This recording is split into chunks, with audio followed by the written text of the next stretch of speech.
Hey everyone, welcome back to the English Medium Podcast, your calm place to learn real English through real conversations.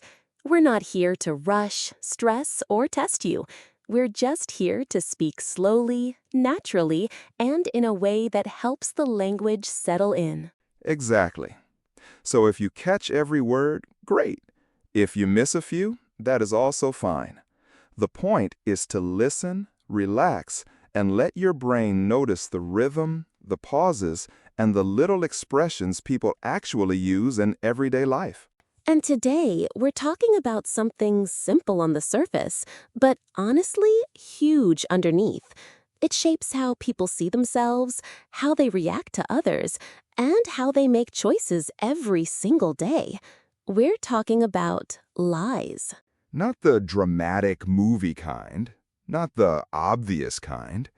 I mean the quiet ones. The little beliefs people hear so often that they start to feel normal, like they must be true just because everyone repeats them. Yes, the kind that arrive looking like advice, or discipline, or even love. They do not always sound cruel at first, but over time, they become rules in a person's head. Rules about how to feel, how to act, and how to live. And that is what makes them dangerous. They do not usually shout. They whisper. They sit in the background while people work, rest, compare, and worry. Then one day you realize those whispers have been steering your life for years. So let's move through a few of those lies, one by one, slowly and clearly. Not to judge anyone who believed them, because most people have heard them, but maybe to notice them more clearly and loosen their grip a little. Yeah, and maybe, while we talk, you'll hear one that sounds familiar. That is okay. Familiar does not mean permanent. It just means you have been around it long enough to stop questioning it. First one, the lie that says showing emotions is weak. A lot of people have heard some version of this. Maybe it was direct, like telling someone not to be emotional, or maybe it was the classic, boys do not cry. Such a tiny sentence, right? But it can carry a whole philosophy inside it. It says, hide your feelings, keep control, do not make your pain visible, and if possible, do not let anyone see that you are struggling. And the strange part is that people often say it as if they are helping, as if they are preparing someone for the world. They think they are building strength, when sometimes they are actually teaching disconnection. Exactly. Because if every strong feeling gets pushed down, the person does not learn resilience. They learn suppression. And suppression is tricky because it can look like calm from the outside while everything is shaking underneath. It is like living in a house with many rooms, but locking every door. Sadness stays in one room, fear stays in another. Even joy can get quieter, because once you learn to hide pain, you also learn to hide everything else. And then later someone says, "Hey, why do you seem so distant? Why do you never open up?" And the answer is not simple, because maybe that person was trained for years to believe that opening up was unsafe or embarrassing. That is why this lie hurts. It does not only silence tears, it can silence honesty. It can make people afraid of their own inner life. And when you do not know how to name what you feel, the feeling does not disappear. It just changes shape. It can become tension, anger, numbness, or exhaustion. So emotional honesty is not weakness. It is often one of the bravest things a person can do because it asks for truth instead of performance. And honestly, there is a difference between losing control and being human. You do not have to spill every feeling everywhere, of course. But having emotions is not a flaw. It is part of being alive, connected, and real. Let's move to the second lie. Your value equals your productivity. This one is very modern, very common, and very sneaky.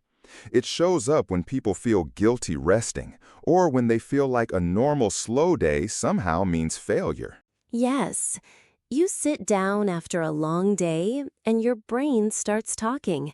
It says, "This is not productive. You should be answering emails, cleaning, improving, planning, studying, moving." Rest suddenly feels suspicious, like you are doing something wrong. And that thinking can become a habit. If you work, you feel worthy. If you rest, you feel lazy. If you are busy, you feel valid. If you are still, you feel behind. That is a brutal way to live, because the standard keeps moving. Exactly. And it means your worth never really settles. It is always being measured by output. So even a good day can feel empty if you did not produce enough. Even a break can feel contaminated by guilt. I think that is why so many people cannot relax without a little anxiety in the background. They sit on the couch, but their mind is still standing in a factory somewhere, checking whether they have earned the right to breathe. That is such a powerful image. And the truth is, rest is not the opposite of responsibility. Rest is part of being responsible. Humans are not machines. We do not stay valuable only when we are useful to somebody else. Right. Productivity has its place, sure. Work matters. Contribution matters. But when productivity becomes the measure of human value, then people turn themselves into projects instead of people. And that gets lonely fast. It also makes compassion harder.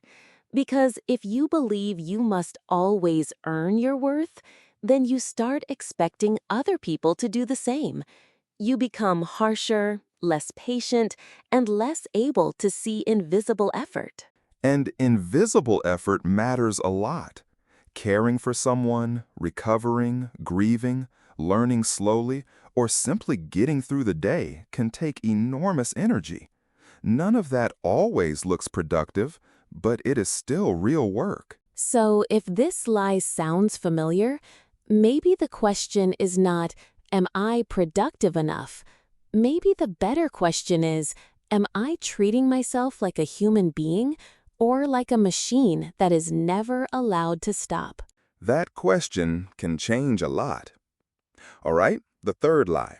Hard work guarantees success. This one is tricky because it is not completely false. Hard work absolutely matters, but it is not a magic formula with perfect results. Yes, let us be fair. Effort matters, discipline matters, practice matters. Nobody reaches meaningful goals by accident every time. But life is not a vending machine where you put in effort and out comes success, exact and automatic. There is timing involved. There is opportunity. There is access. There is luck, too, whether people want to admit that or not. And sometimes someone works incredibly hard and still does not get the result they hoped for. And when people do not know that, they blame themselves. They think, I must not have wanted it enough. I must have failed. I must be less capable than everyone else. That can be a painful story to carry, especially when the situation was bigger than them. Yeah, because effort does not remove reality. A person can do everything right and still meet bad timing, bad systems, bad luck, or limited resources. Hard work is important, but it does not control every outcome. Which is why this belief can be so cruel when it is absolute. It can make struggling people feel morally wrong for not succeeding fast enough, as if their worth is proven only by visible results. And that is not just inaccurate, it is emotionally exhausting. People need room for complexity. They need room to say, I worked hard and still did not win, and that does not make me a failure. I also think this lie makes us forget about invisible support. A lot of success stories include mentors, connections, timing, confidence, stability, or plain old luck. Hard work is one ingredient, not the whole recipe. Exactly. So instead of worshiping the idea that effort controls everything, maybe we should respect effort while also respecting reality. That is a much kinder and much more honest way to see life. Let's go to the fourth lie. The next milestone will make you happy. This one is everywhere. It sounds like, I will be happy when I get the job, or when I move, or when I finally fix my life, or when I earn more. And the problem is that happiness keeps moving. You reach one goal, and the brain immediately builds another one. It is like chasing a train that never stops long enough for you to climb aboard. That is such a good image, because in theory, goals are healthy. It is good to grow. It is good to improve. But when future achievement becomes the only place where joy is allowed, then the present gets robbed.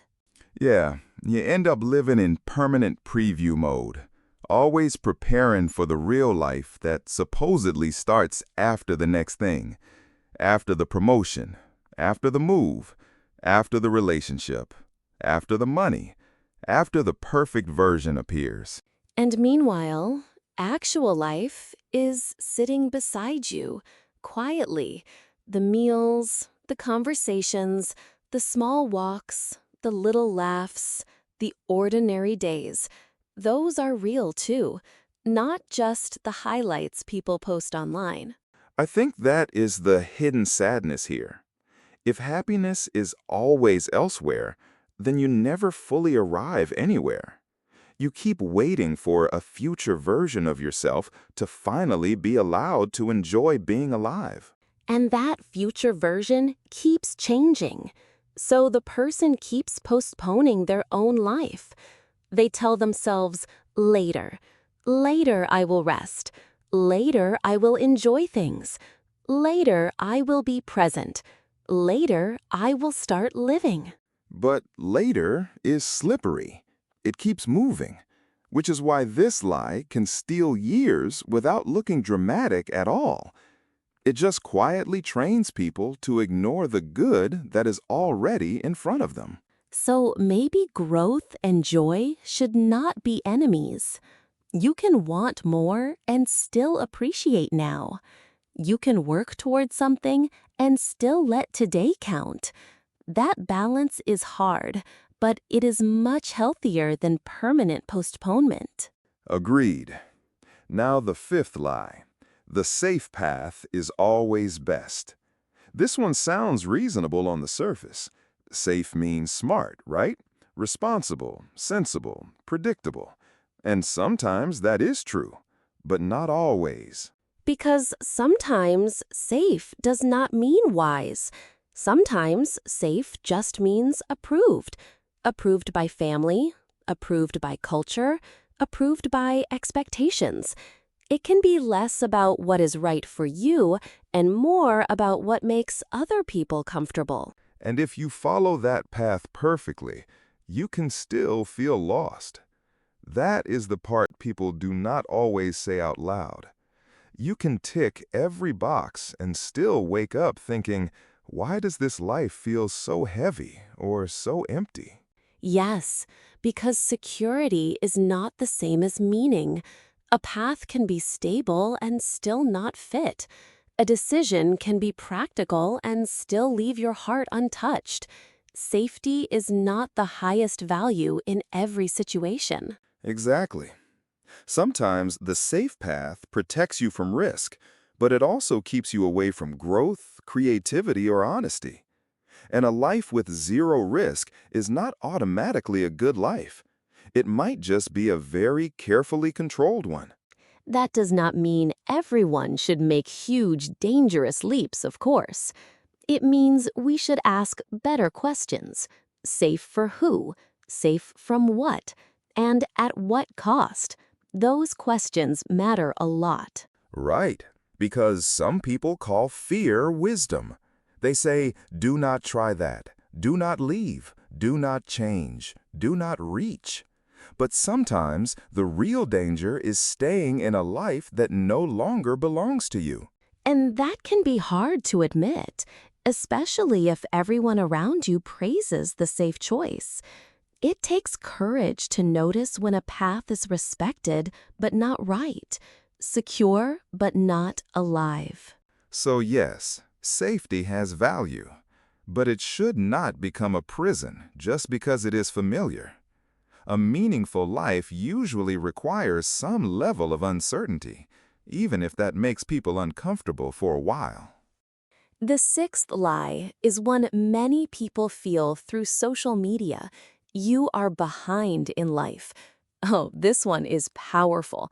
You open your phone for a second, and suddenly everyone seems ahead of you in some invisible race. Someone is getting married. Someone is buying a house. Someone is building a business. Someone is traveling. Someone is glowing. And meanwhile, you are just trying to answer messages and drink water and remember your own name. Exactly. The comparison happens so fast, it almost feels automatic. And because you see fragments of other people's lives, you start measuring yourself against their best angles and your most ordinary moments. Which is not fair at all, but it is very human. The internet makes timelines look synchronized, like everybody should be in the same place at the same age. But real life has never worked that way. There is no universal schedule. Not every person gets the same starting point, the same support, the same losses, the same opportunities, or the same timing. So the idea that everyone should look equal by one certain age is just unrealistic. And yet people still panic. They think, if I am not there by now, I must be failing. If I am not married or rich or stable or certain, then I am somehow late. But late compared to what?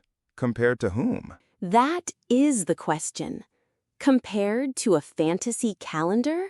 Compared to the edited lives of strangers? Comparison can be useful sometimes, but when it becomes constant, it turns into a thief. It steals peace before it steals anything else. I like that. And it also makes ordinary progress feel invisible. Maybe last year you were overwhelmed, and this year you are steadier. That matters. Maybe you are healing slowly, and that matters too. Yes, growth is not always flashy. Sometimes the biggest progress is surviving, learning, and not giving up on yourself. That may not look impressive online, but it is deeply meaningful in real life. So, if you hear that inner voice saying you are behind, maybe ask whether you are actually behind or just distracted by other people's highlight reels, because those are not the same thing at all. Now, the seventh lie, and maybe the quietest one of all, life starts later. This one is dangerous because it sounds practical. It sounds responsible. I will live later, after I succeed, after I save, after everything is perfect. But later keeps moving. It keeps changing shape. You think you are waiting for a clean, ideal moment, but life never really arrives in a perfectly arranged box with a ribbon on top. And that means people can spend years postponing joy, freedom, creativity, travel, friendship, or rest. They keep telling themselves the real life will begin once the conditions are finally good enough. Then, one day, they look up and realize they have been preparing for life instead of living it. That realization can hurt because it feels like being absent from your own story for a very long time. I think this lie is especially painful because it often sounds mature. It sounds disciplined. But sometimes it is just fear wearing a serious face. Fear of wasting time. Fear of making mistakes. Fear of choosing badly. And I get that fear. I really do. But perfect conditions are a myth. If you wait until every problem disappears, you may wait forever. At some point, living has to begin with imperfect conditions. That does not mean being reckless. It means not freezing your whole life while waiting for a miracle. Small acts of living counts. A walk counts. A conversation counts. A hobby counts. A moment of joy counts. Yeah, life is not only the big milestone. It is also the middle. It is the ongoing moment where you are trying, adjusting, learning, and still deserving of a full human experience right now. So let us pause here and reflect. None of these lies are usually loud. That is exactly why they are so powerful. They do not need to shout. They just need to repeat themselves until they sound like common sense. And once they become common sense, they start shaping how people think, feel, and even speak to themselves. The voice in your head is often built from old messages you never consciously agreed to keep. Which is why awareness matters. You cannot change what you never notice. But once you see the pattern, even a little, you can start asking better questions instead of just obeying the old script automatically. Exactly. And now, since this is English medium, let us slow down and spend a moment with vocabulary from the episode. These words are useful not only for English learning, but for understanding everyday emotional language too. First word, vulnerability. That means being open with your real feelings, especially when it feels risky. A vulnerable person is not weak. They are willing to be honest, even when honesty feels uncomfortable. Second, bottle up. That means to keep emotions inside instead of expressing them. People often bottle up stress, sadness, or anger, and over time, it can build pressure, like a container that is getting too full. Third, conditioning. This means learning behavior over time, often by repetition. If someone grows up hearing the same message again and again, that message can become conditioned into their thinking, even if it is not true. Fourth, be hard on yourself. This phrase means to judge yourself too strongly or too harshly. A lot of people do this without noticing. They speak to themselves in a way they would never use with a friend. Fifth, validation. That means approval from others. Sometimes people chase validation because they want to feel seen or accepted, but when it becomes the main source of self-worth, it can make confidence very fragile. Sixth, put on a brave face. That means pretending you are okay even when you are not. Sometimes people do that to get through a difficult day. But if it becomes constant, it can hide real pain for too long. Seventh, resentment. That is a quiet anger that builds slowly over time. It can happen when people ignore their own needs, feel unseen, or keep swallowing frustration instead of speaking honestly. Nice set of words there. And maybe the point of all of them is that language is not just about grammar. It is also about how people describe inner life. The words we use can reveal what we believe. Exactly. If I say, I am weak for crying, that is a belief. If I say, I am lazy for resting, that is a belief too. And once we can name those beliefs, we can question whether they deserve to stay. Sometimes a lie becomes powerful simply because it has been repeated for so long. But repetition is not truth. Familiarity is not truth. Pressure is not truth. Even a very convincing voice can still be wrong. And that is encouraging, actually, because it means you do not have to fight every thought with panic. You can notice it, breathe, and ask, is this really true? Or is this just an old message talking? That kind of questioning is a skill. It takes practice. It is not about becoming suspicious of everything. It is about becoming more honest with yourself, especially when a thought is making your life smaller. Maybe today feels personal for some listeners, and that is okay. Sometimes an episode lands because it describes something you have been carrying quietly. If that happened, please know you are not alone in it. Not alone at all. Lots of people have absorbed these ideas. Lots of people are trying to unlearn them. And unlearning is not a sign of failure. It is often a sign of growth and maturity. Sometimes it is messy, though. You do not just hear a better idea and instantly feel better.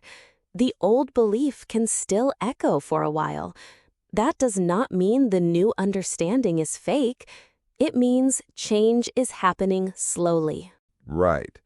A lot of real change is slow enough to feel almost invisible, but that does not make it less real.